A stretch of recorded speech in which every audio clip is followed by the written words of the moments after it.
हर गांव में सरकारी नल लग गए हैं।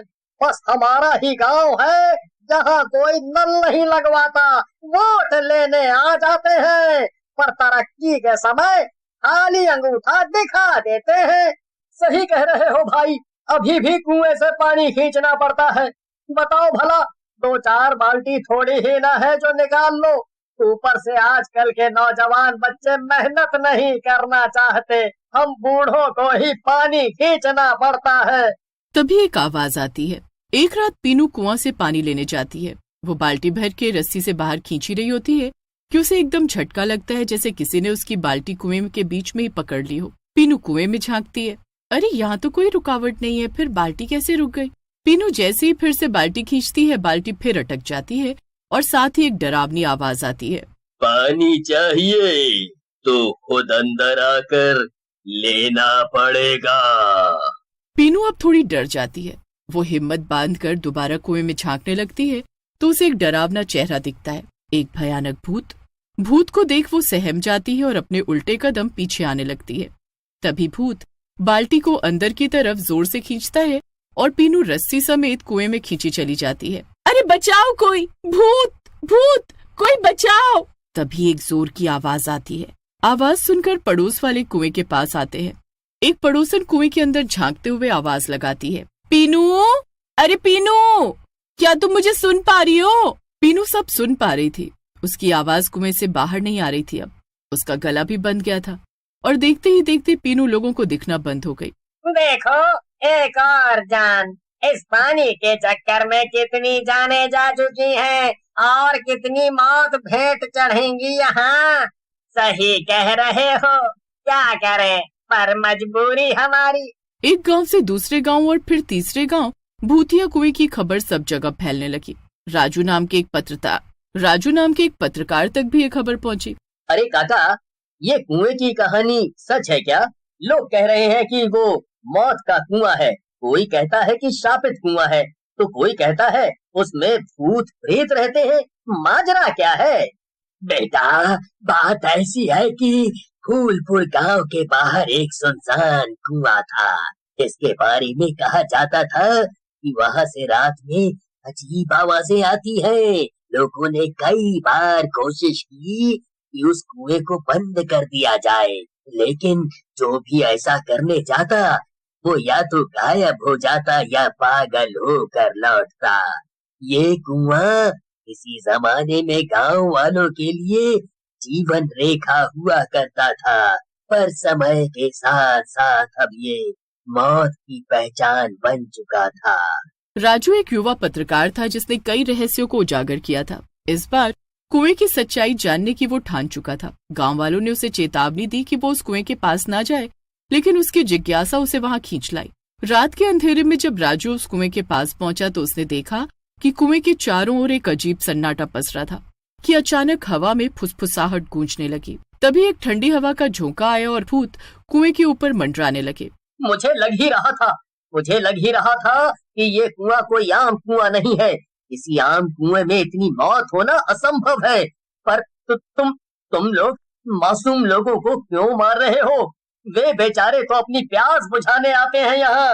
हम भी तो प्यासे हैं, पर खून के। इसीलिए हमें भी खून चाहिए अपनी भूख प्यास मिटाने के लिए।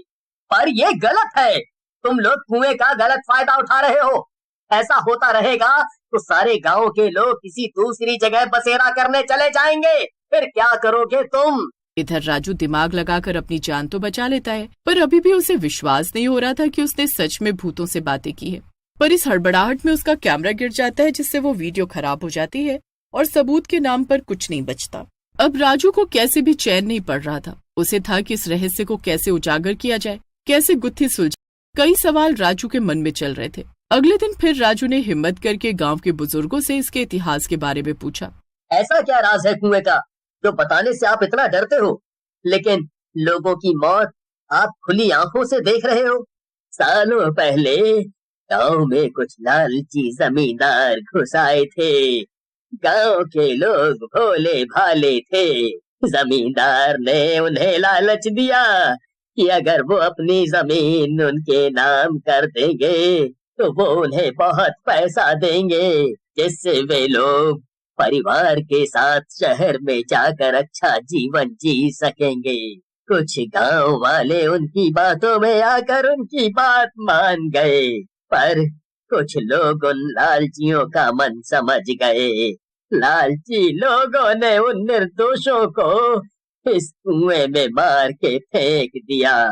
तो उन्होंने इन लालच से भरे हुए लोगों को भरी पंचायत में पेड़ से लटका के उनके गले कटवा दिए और उनकी करने की सजा देने के लिए किसी कुएं में फेंकवा दिया।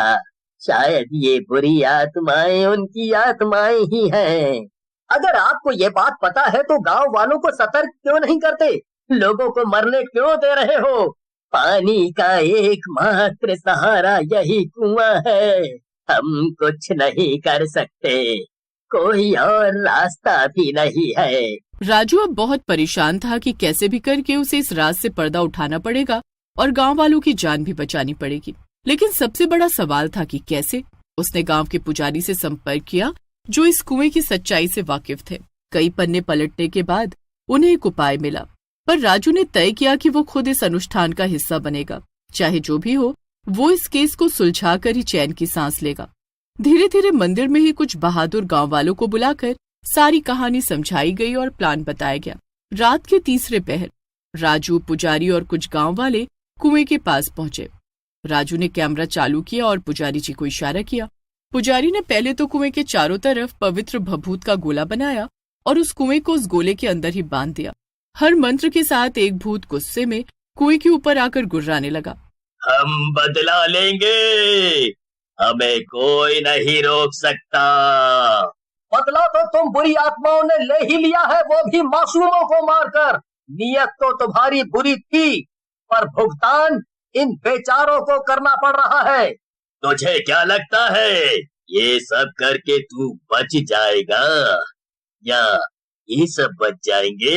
यहाँ की जमीन, यहाँ के घर, सब कुछ हमारे थे और रहेंगे।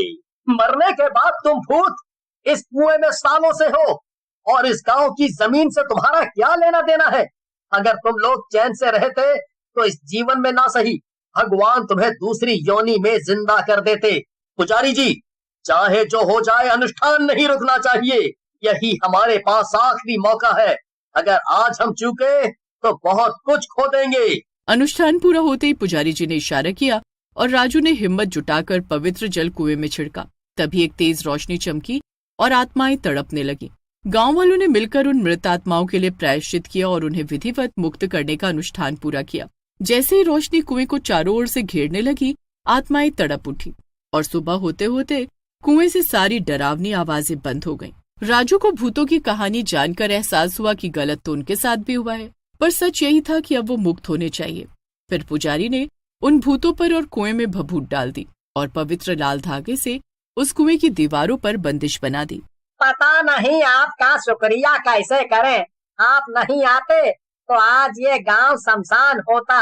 आपने न केवल हम सबकी जान बचाई, बल्कि इस भूतों के कुएं से मुक्ति भी दिलवाई हमेशा के लिए, और पानी की समस्या भी दूर कर दी।